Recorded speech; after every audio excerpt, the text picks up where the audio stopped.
ஆண்டவர் நித்திய காலமாய் தள்ளி விடுவாரோ, இனி ஒருபோதும் தயவு செய்யாதிருப்பாரோ. ஆமே. பாருங்க, இந்த சங்கீதக்காரன் ஒரு காரியத்தை ஒரு அங்கலாய்ப்பில் கேட்குறாரு. அதாவது மனதில் பெரிய துன்பத்தை அனுபவிக்க ஒரு மனுஷனுடைய வார்த்தை. எனவே ஆண்ட சமூகத்தில் சொல்றாரு, ஆண்டவர் நித்திய காலமாய் தள்ளி விடுவாரோ, இனி ஒருபோதும் தயை செய்யாதிருப்பாரோ என்று சொல்லி.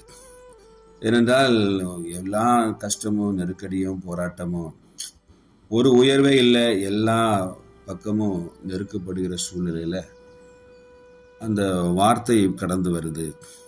அவர் நித்திய காலமாய் தள்ளி விடுவார். எனக்கு ஒரு விடுதலை இல்லையோ என்கிறது மாதிரி, எனக்கு ஒரு தயவு இல்லையோ என்கிறது மாதிரி தான் இதயத்திலிருந்து பேசுகிற ஒரு வார்த்தை. நம்மள சிலர் அப்படிதான் நம்ம நினைக்கிறோம். இனி நமக்கு இனி விடுதலையே கிடையாதா, இனி கடைசி வரை இப்படிதான் இருக்கணுமா, ஒருபோதும் எனக்கு ஒரு நன்மை வராதா என்கிறதுல சில நேரங்களில் நாமும் இந்த வார்த்தைகளை சொல்லிக் கொள்கிறோம். ஆண்டவர் அப்படிப்பட்ட ஆண்டவர் அல்ல, நிச்சயமாய் உதவி செய்வார். புலம்பல் 3வது அதிகாரம் 31-32 வாசிக்கும் பொழுது, ஆண்டவர் என்றென்றைக்கும் கைவிட மாட்டார், அவர் சஞ்சலப்படுத்தினாலும் தமது மிகுந்த கிருபையின்படி இறங்குவார் என்று சொல்லி பார்க்கிறோம். இதை கேட்டுக்கொண்டிருக்கிற அன்பு சகோதர சகோதரிகளே, ஆண்டவர் என்றென்றைக்கும் கைவிட மாட்டார். இந்த வார்த்தையை நம்ம என்ன செய்யணும், மனசில் வைக்கிறது மாத்திர வாயை திறந்து சொல்லணும். ஆனால் சங்கீதக்காரன் சொல்கிறாரு, நித்திய காலம் எல்லாம் அப்படித்தான், எனக்கு மோச்சனமே இல்லையோ, தயவு இல்லையான்னு சொல்லி புலம்புறாரு. ஆனால் வேதம் என்ன சொல்கிறது சொன்னால், ஆண்டவர் என்றென்றைக்கும் கைவிட மாட்டார், அவர் சஞ்சலப்படுத்தினாலும் தமது மிகுந்த கிருபையின்படி இறங்குவார். ஏன்னா ஒருவேளை நம்முடைய வாழ்க்கையில கஷ்டங்களும் சஞ்சலங்களும் துன்பங்களும் வந்தாலும் அவர் மிகுந்த கிருபையினாலும் நமக்கு இறங்குவாராம். எவ்வளவு நல்ல வார்த்தை பார்த்தீங்களா? அவர் கிருபையினால நமக்கு உதவி செய்கிற நல்ல ஆண்டவர் என்பதுதான் இந்த வேத பகுதி நமக்கு காண்பித்து கொடுக்கிறது. பாருங்க, இங்கே சங்கீதம் 77:7 நம்ம வாசித்தோம். அதில் என்ன போட்டிருக்கு என்றால், ஆண்டவர் நித்திய காலமாய் தள்ளி விடுவாரோ, இனி ஒருபோதும் தயை செய்யாதிருப்பார் என்று சொல்லி அங்கே ஒரு ஆசாப் சொல்றார். பாருங்க, சங்கீதம் 94:14 சொல்கிறது, கர்த்தர் தம்முடைய ஜனத்தை நெகிழ விடாமலும் தம்முடைய சுதந்திரத்தை கைவிடாமலும் இருப்பார். பார்த்தீங்களா? சங்கீதம் 94:14 சொல்லுது, கர்த்தர் தம்முடைய ஜனத்தை நெகிழ விடாமலும் தம்முடைய சுதந்திரத்தை கைவிடாமல் இருப்பார். அப்போ நம்மளை கைவிட மாட்டார் என்பதை தான் நமக்கு விசுவாசிக்க வேண்டும். ஆனால் சில நேரங்களில் ஆசாப்பை போல நாமும் சொல்லுவோம், அவர் கைவிட்டு விட்டார், எனக்கு வாழ்க்கையில் எனக்கு ஒரு நிம்மதி இல்லையா, ஒரு விடுதலை இல்லையா, இத்தனை காலம் அப்படி தான் இருக்கணுமா என்று நம்மளும் சிலர் அப்படியே தான் புலம்புகிறோம். ஆண்டவர் அப்படி அல்ல அன்பானவர்களே, நிச்சயமாய் அவர் கைவிடவே மாட்டார், நம்மை ஆசீர்வதித்து உயர்த்துவார் என்பதை நீங்கள் நானும் மறந்துவிடக்கூடாது. சங்கீதம் 85:5 வாசிக்கும் பொழுது, என்றென்றைக்கும் எங்கள் மேல் கோபமாக இருப்பீரோ, தலைமுறை தலைமுறையாக உமது கோபத்தை நீடித்திருக்க பண்ணுவீரோ என்கிற ஒரு கேள்வியை கேட்குறாங்க. அப்படின்னா நான் தப்பு தான் செய்தேன் ஐயா, நான் தவறு செய்தேன், அதை மன்னிக்க மாட்டீரா, எப்போவுமே கோபத்தில் இருப்பீரா, அந்த கோபம் நீடித்து கொண்டே இருக்குமா என்கிற கேள்வியை கேட்குறாங்க. ஆண்டவர் மன்னிப்பதில் தயவுள்ள தேவன் மன்னிப்பார். நம்முடைய அக்கிரமங்களை பாவங்களை எல்லாவற்றையும் மன்னிப்பார். நாம் பாவங்களை அறிக்கையிடும் பொழுது நம் பாவத்தின் தோஷங்கள் எல்லாவற்றையும் மன்னித்து நம்மை ஆசீர்வதிக்கிற தேவன். உன்னுடைய பாவம் செந்தூரமில் சிவப்பாக இருந்தாலும் ஒரு பஞ்சை போல பனியை போல வெண்மையாக்கவேன்னு சொன்ன தேவன் நிச்சயமாக நம்முடைய அக்கிரமங்கள் பாவங்களை எல்லாம் மன்னித்து நம்மை ஆசீர்வதிப்பார். அதை திரும்ப பார்க்கறது இல்லை, அதுக்கு பின்னால் இருந்து விடுவார். கிழக்குக்கு மேற்கு எவ்வளவு தூரமோ அவ்வளவு தூரமாய் பாவத்தை நம்ம விட்டு அகற்றி விடுவார், கடலில் ஆழத்திலே போடுவார் என்று சொல்லி நிறைய காரியங்களை பார்க்குறோம். ஆனால் எங்கள் சங்கீதக்காரன் சொல்றாரு, என்றென்றைக்கு எங்கள் மேல் கோபமாக இருப்பீரோ, தலைமுறை தலைமுறையாக உமது கோபத்தை நீடித்திருக்க பண்ணுவீரோ என்று சொல்லி. நிச்சயமாக அப்படி செய்ய மாட்டார் என்பதை தான் இந்த காலை வேளை புரிந்து கொள்ள வேண்டும். நம்முடைய வாழ்க்கையில் வருகிற நிறைய நெருக்கங்களை பார்க்கும் பொழுது ஒருவேளை கர்த்தர் அப்படி செய்து விடுவார் என்கிற கலக்கம் நம்மள அலைகட்டு இருக்குது.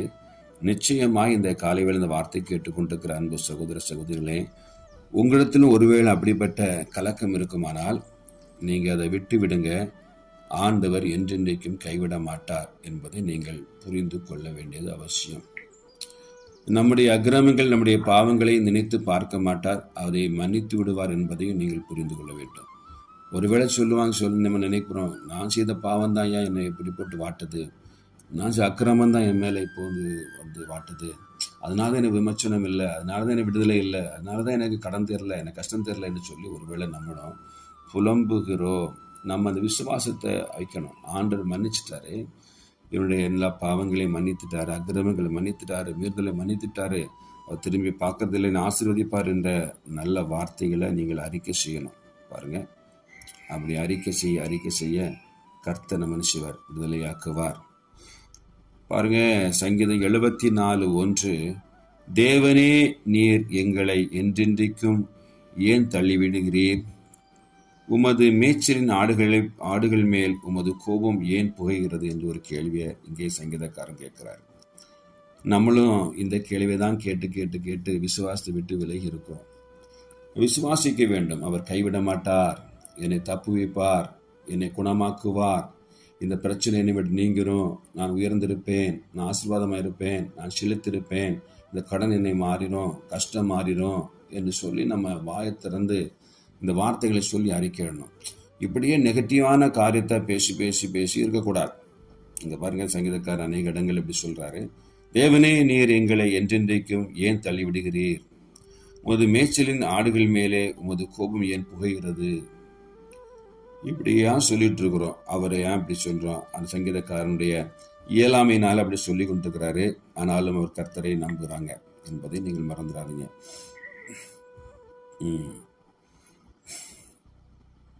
சங்கீதம் 80:4, சேனைகளின் தேவனாய கர்த்தாவே, உமது ஜனத்தின் விண்ணப்பத்திற்கு விரோதமாய் நீர் எதுவரைக்கும் கோபம் கொள்வீர் என்று சொல்லி ஒரு வார்த்தை இருக்கு. பார்த்தீங்களா? சேனைகளின் தேவனாய கர்த்தாவே, உமது ஜனத்தின் விண்ணப்பத்திற்கு விரோதமாய் நீர் எதுவரைக்கும் கோபமாயிருப்பீர் என்று சொல்லி, கோபம் கொள்வீர் என்று சொல்லி வாசிக்கிறோம். எனவே இதை கேட்டுக்கொண்டிருக்கிற அன்பு சகோதர சகோதரிகளை, அவர் கோபமாகவும் இல்லை, நமக்கு விரோதமாகவும் இல்லை என்பதை நீங்கள் முடிவு பண்ணணும். அவர் சஞ்சலப்படுத்தவும் இல்லை, நம்மை கஷ்டப்படுத்துவதும் இல்லை. நம்முடைய சில காரியங்கள் நம்முடைய வாழ்க்கையில் சங்கடங்களும் கஷ்டங்களையும் கொண்டு வருகிறது. அப்படி என்றால் இதிலிருந்து விடுதலை பெற என்ன செய்ய வேண்டும் என்று சொன்னால், நம்முடைய சங்கடங்களை, நாம் செய்த தவறுகளை உணர்ந்து தேவ சமூகத்தில் மண்டியிட்டு, ஆண்டவரே என் அக்கிரமங்களை பாவங்களை மன்னித்து என்னை ஆசீர்வதிங்க என்று நம்ம கேட்கும் பொழுது, ஆண்டவர் இமை பொழுதுல என்ன செய்வார், அந்த காரியத்தை நம்மை விட்டு அகற்றிடுவார், மன்னித்து விடுவார், நம்மை ஆசீர்வதித்து விடுவார், நம்மை உயர்த்தி விடுவார். ஒரு நாளும் நம்முடைய ஆண்டவராக இருக்கிற இயேசு கிறிஸ்து அவர் நம்மளை கைவிடுவதும் இல்லை, நம்மை விட்டு விலகுவதும் இல்லை என்று வேதத்தில் வாசிக்கிறோம். எனவே இந்த ஒரு சிந்தையோடு கூட இந்த நாளை ஆரம்பிங்க. உங்களுக்கு இருக்கிற எல்லா விதமான இந்த நெகட்டிவான காரியங்கள் எங்கள் வாழ்க்கையில் நடக்காதோ என்று சொல்லி கலங்கியிருக்கிற விளைவிட்டு இன்னையிலிருந்து நீங்கள் சொல்லணும், எல்லாவற்றையும் கர்த்தர் நன்மையாய் முடிச்சு விடுவார். அதனால் ஜெபிக்காமல் இருக்கக்கூடாது. கேளுங்க, அப்போது உங்களுக்கு கொடுக்கப்படும்.